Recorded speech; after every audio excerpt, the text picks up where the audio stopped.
All right. Good morning or good afternoon, everybody. So today we're going to go over the Module 18 notes. I'm going to fill in the notes on here. If you want to print out a copy of these notes, they are located on my website and on Microsoft Teams. And I sent them out to you in an email to your Dade School's email, so no excuses for not having these. It's up to you if you want to print them out or if you would just like to take notes on your own piece of paper and kind of go from there. So I'm going to go over these different things. These are the different volume equations that you need to know. In these we have our volume of a prism. And if you notice, the volume of a prism and a volume of a cylinder are the same equations. Volume is equal to base times height, base times height. But what's different is the shape of the base. So the base is actually a formula for the area of whatever the actual base of the figure is. So the area of this figure is length times width, where the area of our cylinder, the base of a cylinder, is a circle. So the base of this figure would be r squared times pi. And those are the two basic formulas that you really have to memorize the most. The rest of these are also pretty similar, so these are kind of related to the ones that are on top of them. The volume of a pyramid is 1/3 base times height, and so is a cone. Again, the difference here is that base. The base is a different shape in all of these. So the base here again is a rectangle or a square depending on the shape. So you would have to do length times width. And we did, this is our length and this is our width. This is our height. And here our base is a circle shape again. So it would be all of this stuff here. Now, knowing all those things, we're just going to use these formulas to solve for the volume of these figures. So in the first one, we're using the volume of a prism. So we're going to be using this formula here. And that is going to be, so volume is equal to base times height. Where in this case, our base is a rectangular shape. And you don't really have to draw this in, but just so you can kind of see where this base is. This is our base. So our base in this case is a rectangle. That's going to be length times width, where this would be our length, this would be our width. So we do 10 times 4. So our base is equal to 40. And that's where you're going to plug into your volume formula for your base. Where our height is, in this case, 6. So we're going to plug that in. We get that our volume is equal to 240 inches cubed. Very important, all right? Units of measurement, if you remember, for area, it was inches squared or whatever it was. So think about it like this. If you have a line and I'm telling you to measure this line, let's say this is 3 inches long. So the length of the line is 3 inches. What about if I have a square where each side is 3 inches? Then you would find the area of the square. That's inches through, sorry, not 3 squared. 3 squared, which is equal to 9. So it's 9 inches squared. Now you get to volume. Let's say if you have a cube, if I can draw that kind of. And each of these measurements is again 3, the length, the width, and the height. That means that the volume is going to be 3 cubed. It's 3 times 3 times 3. So that's going to be 27 inches cubed. And those are your different measurements and how you're going to use them. Another really good way to think of this is a one-dimensional figure, so it's inches to the first power. This is a two-dimensional figure, so it's inches squared to the second power. This is a three-dimensional figure, so it's inches to the third power cubed. It is important that you remember that, but this is just the basic guide for it. So in this first example that we did, this is our answer, 240 inches cubed. And then we have one for a cylinder. And if you notice, your original equation for the volume of a cylinder is the same as the volume of a prism. But you have your base here that you have to take into account, which in this case, our base is the shape of a circle. All of this. And we should know the area of a circle because we did learn that like the last week before school let out.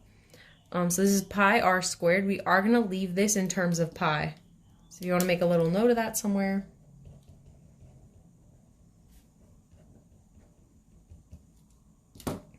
So to find this, we have to plug in that our radius is 4. So we're going to have pi 4 squared. So my base is equal to 16 pi. So I'm going to plug that in for my base down here. So our volume is equal to the base, which we just got from there, times the height of your figure, which is 10. So we have 16 times 10, we get 160 pi. So our volume is equal to 160 pi. Can't forget your unit of measurements, centimeters cubed. And that would be the answer for that part there. The rest of these figures are very similar, so you're going to want to reference all of these formulas as we're going through the other examples. So just going to leave that there for a couple seconds so you can get anything you need to copy down.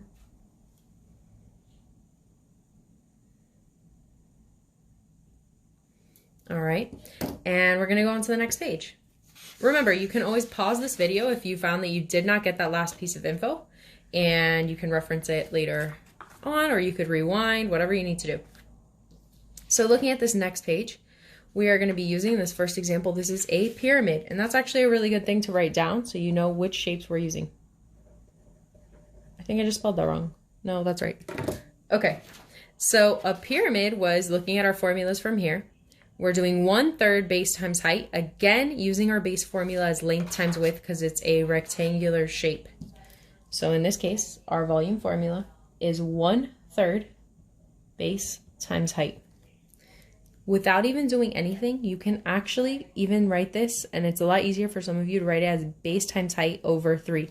These are equivalent. If you put this over 1 and multiply it out, it's exactly the same thing, and a lot of you will find this easier to work through.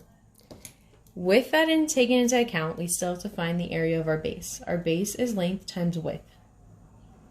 So in this case, length times width is 7 times 2. So our base is 14.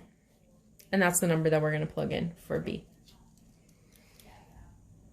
Our height, and your height has to be going through this middle part right here. That's very important. If it's not going through this section, this is not the true height. You remember, you measure things straight up and down, not slanted or any other way. So we have times 6, and this will be divided by 3.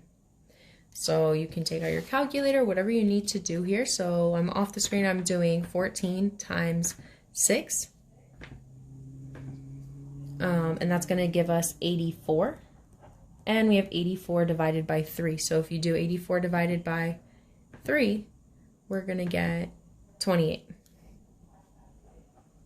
So that would be our answer, and we're going to write it out properly. The volume of this figure is 28 feet cubed, meaning to the 3rd power.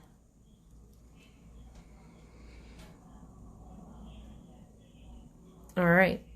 Now we're going to do a very similar problem. We're going to do this for the cone. Almost the same exact type of problem, but notice that again that our base is a different shape. We're using, the base is a circle, so we're going to use the area formula for circle. But it's still the same formula, the 1/3 base times height. So we can just go from here because it's still the same thing. But we have to keep in mind that the base is pi r squared because the base here is a circle. So for B, we get pi times 4 squared, which I think we just did that on the previous example where it was a cone, not a cone, a cylinder. So this was the same size base, and you'll see how the volumes are going to be really different because of the way that it's set up. 4 squared is 16, so we get that our base is equal to 16 pi, and that's what we plug in for B over here. Our height in this case is 10, and we will be dividing by 3. So we have 16 times 10 gives me 160 pi over 3, and let's see if that even gives us a perfect number. We might have to leave it like that. 160 divided by 3 gives us a decimal. So this is actually as simplified as this fraction would get, and that's fine. You can leave it just like that. This is the correct answer in feet cubed.